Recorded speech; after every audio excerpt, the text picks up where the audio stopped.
In the dying days of the Orichin, with forums and promenades still blood-wet from Tenno betrayal, a colossal sentient descended upon ancient Ur, falling from distant stars to deliver upon Orichin a terrible and final ruin.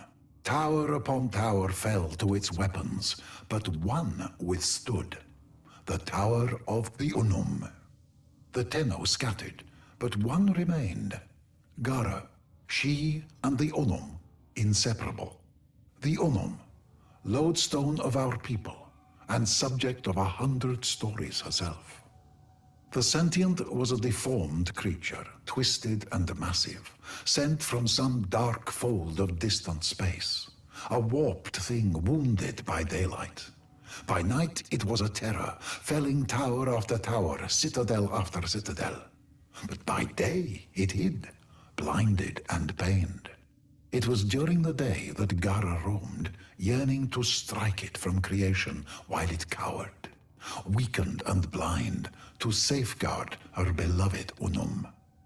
But never could Gara find it.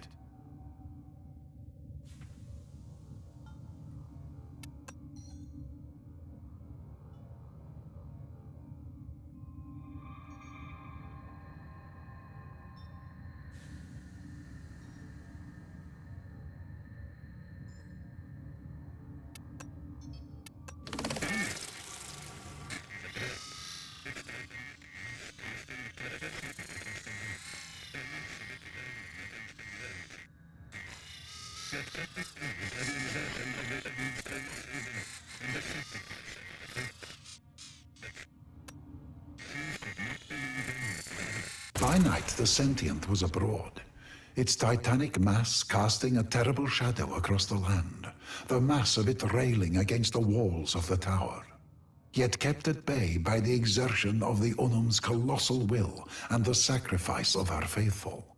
But such exertions could not be maintained forever. Gara yearned to strike out, to lash and tear at the monstrosity that threatened her love, but the Unum forbade it. At night, the sentient was at the height of its power, and Gara's light would make her the most tempting of targets to a creature of such profound darkness. Gara's death would be certain. No, a different strategy was required.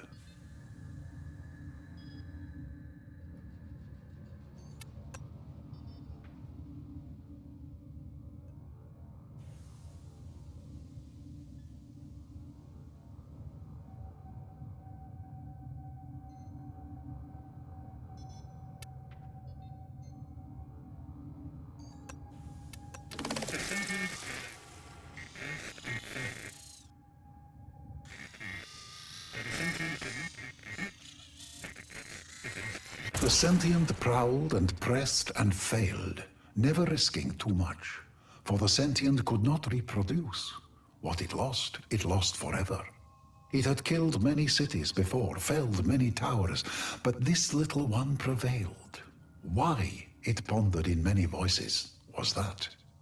The Unum knew she could not defend forever, nor could her faithful throw their bodies against the sentient in perpetuity. So she gave her followers some of her blood, her refined temple kuva, and they in turn gave it to the animals of the land. And the animals became an extension of her, and she became an extension of them. And the animals roamed and searched, and they found where the sentient chose to hide itself.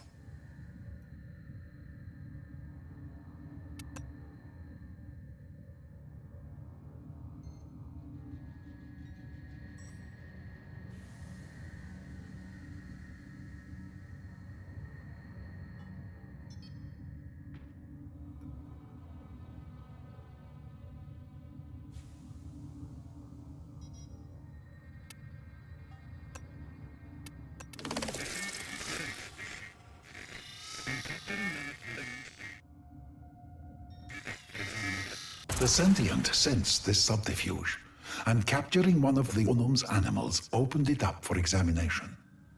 and what little of the Unum that was present there lit the sentient's mind like the dark star from which it had fallen.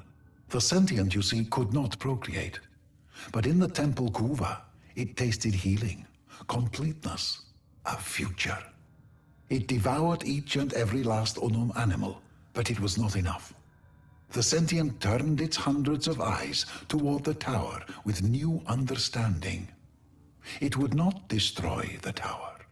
It would become the tower. It would kill the Unum, take her place, and one with that healing palace give birth to a race of itself.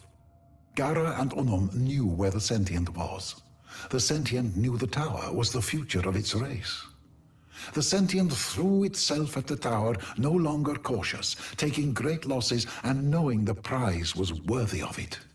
Should it succeed, all losses would be replaced 1,000-fold. This is when, across the plains, the great pylons ignited for the first time. Sheets of energy sprung up between them, powered by the will of the Unum at their epicenter, trapping the monstrosity within. Loyal Gara, unwilling to heed inaction any longer, broke from the side of the Unum and flew out at night, her eyes on the sentient mind.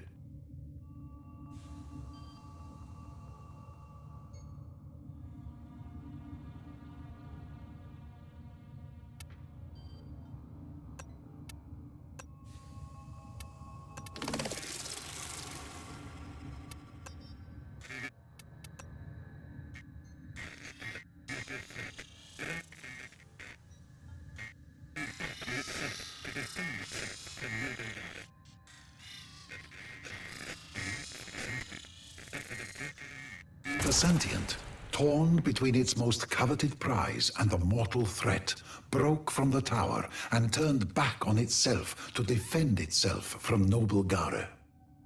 But Gara's eyes were not for the sentient, but for the glittering man-sized device resting just beyond the gates. It had not been there before, but it was there now. It swatted Gara from the sky, drew it to herself, meaning to end her life there and then. The battle was terrible. Gara sustained injuries she would not survive. But in her final moments, brave Gara seized upon the device her beloved Unum had crafted, seized it to her breast, and allowed the sentient to draw her in one final time. Toward its body, toward its core, toward the seat of its intelligence. From within, the sentient unfurled myriad feelers, probes, tendrils, viciously toothed and made for killing. They swept toward Gara violently, and the glass warrior made no defense. Her defense was her final attack. The device detonated, and the Unum cried out as night lit as day. The battle, the terror, was ended. The tower wall shook. The sentient's body shuddered, racked by a cacophonous energy.